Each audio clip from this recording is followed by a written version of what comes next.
Turanski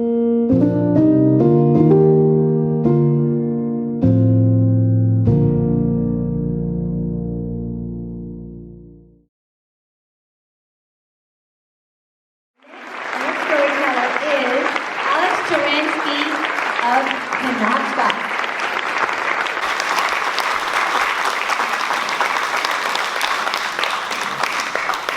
I have to help you with this. Thank you. All right, so I've worked on multiple lobster boats for the past 6 years, and when we're out at sea, we try to avoid rocks. But when I'm on land, I spend a lot of time trying to find rocks. And not just any old rocks, they have to be a certain size, a certain shape, and it's because I like to stack them and I like to balance them. I started stacking stones in Stonington, here at Sand Beach, about 5 years ago. I've gotten pretty good at this. I've actually made rock stack puzzle sets, and I've sold them to the Deer Isle Elementary School and Mount View Elementary School. I've done live performances in front of people, and I also received a set design award from Broadway World when I put up a bunch of rock stacks for the performance last summer of Isle Theater Company's Do Not Move Stones. Now I'm bringing my rock stacks to my studies at U Maine, where I'm pursuing a master's in fine arts. So you're probably wondering, why is this guy so obsessed with stacking rocks? Well, I'm obsessed with stacking and balancing rocks because it's a kind of active meditative practice for me.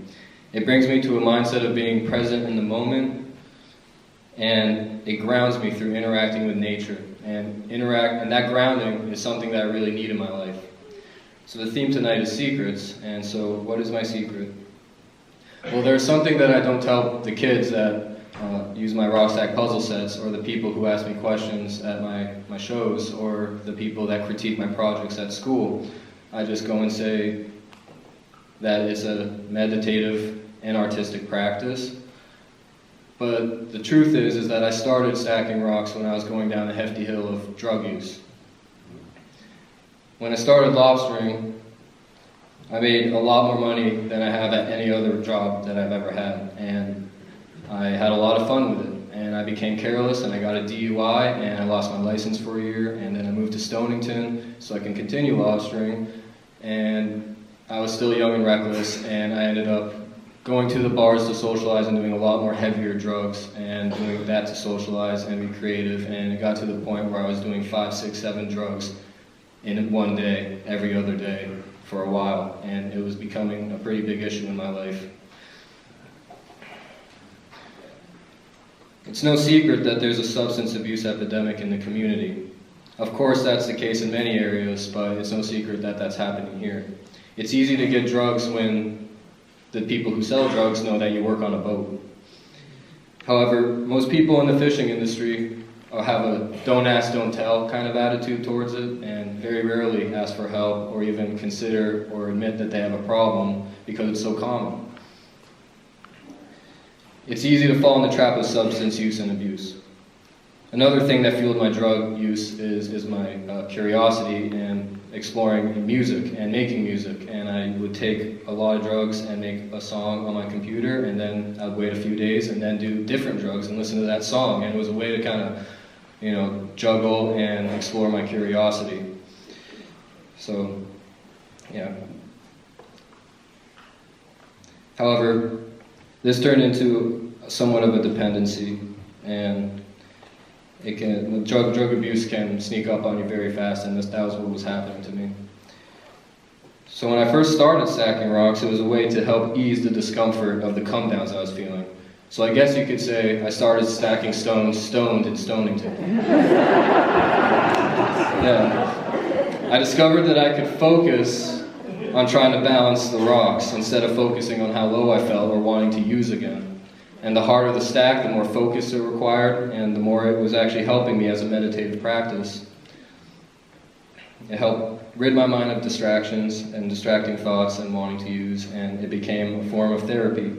But then it became much more than that. This form of active meditation was a tool of recovery from my drug use, and it also helped me become more grounded. Any form of interaction with nature, whether it be swimming, taking a hike, or painting a landscape, or being out on the water, on a boat, or rock stacking in my case, that interaction with nature is grounding and can help us find harmony and balance within our mind and body. So if you're tempted after hearing this to try stacking rocks, here's one of the most important tips on how you can start. And the key is to not have any expectations.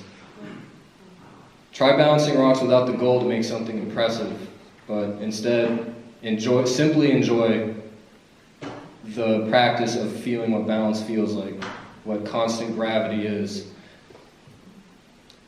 At least start out that way. The more you practice, then the more the feel for balance becomes somewhat of a muscle memory, and then you can apply that in an artistic sense if you choose to, which is what I'm doing. So where is rock stacking taking me? Not only have I learned to ground myself with it as a meditative process, but stacking has become the focus of my artistic practice. I've discovered that rock stacking is a form of performance art. I've done several live shows and temporary installations. I've also made a whole deck of cards of my photographs of my rock stacks, where each number in the card is the same amount of rocks in the stack. And now I'm going back to school, where I'm bringing my practice in rock stacks, and I'm making cool 360 videos of the rock stacks, and I'm learning how to do photogrammetry so I can 3D print my rock stacks, and I plan to make a picture book with my rock stacks. So in a way, stacking rocks allowed me to stretch my creative curiosity without the use of drugs. Its practice branches out in many ways, all of which benefit who I am. Out on the water, we try to avoid rocks, but they become an essential part of how I make peace with myself and how I make art on land. And I'm always reminded of an important life lesson, and that is not to set out with expectations, but to be present in the moment and let nature guide me. It is not by imposing my willpower that I can fully achieve a balanced stack, but by interacting and working with what each unique rock has to offer.